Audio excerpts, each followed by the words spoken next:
সাধারণ গণিত ক্লাস 9 এবং 10-এর 9.1 অধ্যায়ের 22 নম্বর অঙ্ক। বলা হচ্ছে যদি tan a সমান 1/√3 হয় তবে এইটা এর মান নির্ণয় করো। এখন দেওয়া আছে যা ছিল তাই। এখন এইটার প্রমাণ করতে গেলে আমাদের এই তিনটা সূত্র লাগবে। এবং tan থিটার সূত্র কি? sin theta by cos theta, সেইটাই বসাই দিলাম। আর আবার sin থিটার সূত্র কি? 1/cosec থিটা, এইখানে বসাই দিলাম। এইটা হচ্ছে মূল দাগ, এই মূল দাগ লিখলাম। লিখে এই cos a এর সূত্র কি? 1/sec থিটা, 1/sec লিখলাম। এটা হচ্ছে মূল দাগ। আচ্ছা, 1/√3 যা ছিল ডাইন পাশে তাই। এখন এখানে কোসেক থিটা এই নিচে ভাগ আকারে রয়েছে, গুণ আকারে হলে ভগ্নাংশ যেহেতু থাকে সেহেতু তখন উল্টে যাবে। নিচে এই সেক থিটা ছিল, উপরে 1 ছিল, তার মানে সেক থিটা উপরে গেল, এই 1টা নিচে আসলো গুণ আকারে যে। আর এখানে 1/cosec যা ছিল তাই, ডাইন পাশে যা ছিল তাই।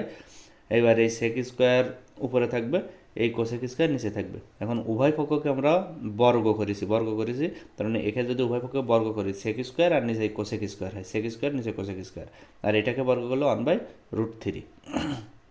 এবার দেখেন, এইবার আমরা উভয় পক্ষকে হর এবং লবকে পার্শ্ববর্তী উল্টাই দিয়েছি আর কি। এখানে দেখেন এই কোসেক স্কোয়ারে নিচেই ছিল আর সেক স্কোয়ারে উপায় ছিল। এই লাইনে কি রয়েছে? এই সেক স্কোয়ারটা নিচে গিয়েছে আর এই কোসেকটা উপরে গিয়েছে, এই কোসেকটা উপরে। তাহলে আমরা যখন বাম পাশে যে জিনিস করব, ডাইন পাশেও ঠিক একই জিনিস করা লাগবে। তার মানে এই স্কোয়ার রুটে কাটে নিচে 3 থাকে, উপরে 1 থাকে। তার মানে এই 3টা এবার উপরে চলে গেল, এই 1টা নিচে চলে আসলো। এখানেও যেরকম আমরা এই হরটা লবে নিয়ে গেছি, লবটা হরে নিয়ে আইছি, এখানেও লবটা হরে যাবে, হরটা লবে আসলো। জাস্ট আমরা এই নিচেরটা উপরে, উপরেরটা নিচে নিয়ে আসছি এই লাইনে। এবার দেখেন, তার মানে cosec square A by sec square A equal 3/1 হয়েছে। এবার উভয় পক্ষকে বিয়োজন যোজন করেছি। বিয়োজন যোজন করতে গেলে এই উপরে যেটা থাকবে সেটা সবসময় আগে চোখ বুঝে প্রথম লিখে নিতে হবে। এই কোসেক স্কোয়ার এ, এখানেও কোসেক স্কোয়ার এ, এই উপরে নিচে কোসেক স্কোয়ারে লিখে দিলাম। বিয়োজন মানে নিচেরটা একবার বিয়োগ, আর যোজন মানে নিচেরটা একবার যোগ। তার মানে কোসেক স্কোয়ার এ মাইনাস মানে বিয়োজন, সেক স্কোয়ার এ প্লাস এই কোসেক স্কোয়ার এ যোগ সেক স্কোয়ার এ।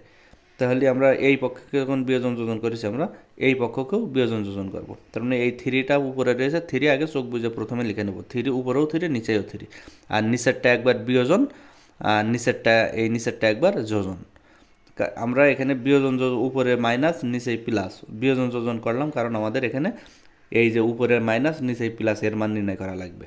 যার কারণে যদি উপরে প্লাস থাকতো নিচে মাইনাস থাকতো তাহলে যোজন বিয়োজন করতাম। যেহেতু এইটার মান বের করতে হবে, সুতরাং আমাদের এখানে বিয়োজন যোজন করা লেগেছে।